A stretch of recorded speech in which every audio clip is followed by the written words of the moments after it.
Once upon a time, in a quaint little town named Bubbleton, there lived a curious and adventurous boy named Donald. Donald loved to blow bubbles, and he would spend hours in his backyard with his trusty bubble wand and soapy water, creating orbs that shimmered under the sun like tiny rainbows.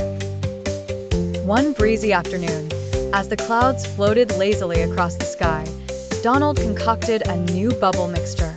As he dipped his wand into the solution and gave it a gentle blow, something magical happened. Out came a bubble as big as a car tire, iridescent and mesmerizing.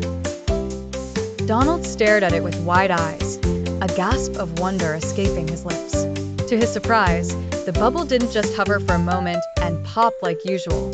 Instead, it started to slowly ascend, rising higher and higher into the air. Fascinated, Donald reached out to touch it, trying to feel the smooth, glistening surface. His fingers brushed against the bubble, and suddenly, with a gentle tug, he was lifted off the ground. "Whoa!" Donald exclaimed, clinging to his bubble wand. He found himself floating above his backyard. He looked down and saw his mother watering her beloved rose bushes. Mom. "I'm flying," he called out, waving his free hand enthusiastically. Far below, his mother laughed.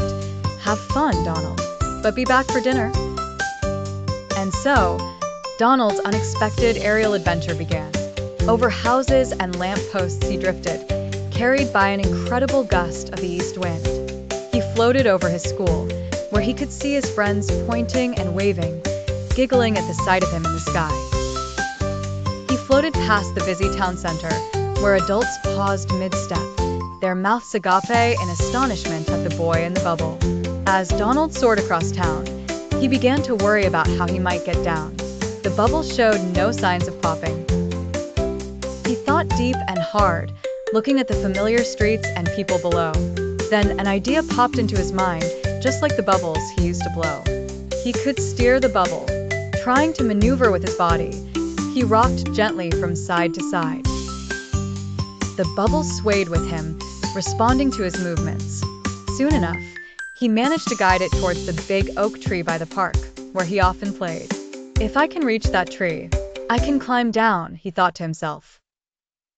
Carefully, he directed his bubble towards the sturdy branches. As he neared the tree, he stretched out and snagged a branch with his bubble wand. The bubble didn't pop, not even a little, but it did pull Donald closer to the tree, allowing him to clamber safely onto the branch. With a leap of faith, he landed on the grass, his heart racing with excitement and relief. Phew, that was an adventure. Donald laughed as he watched his magical bubble carry on into the sky, gleaming in the evening light like a precious jewel. Returning home, Donald couldn't wait to tell his mom all about his extraordinary journey across Bubbleton. He smiled, knowing that this was one bubble experience he'd never forget.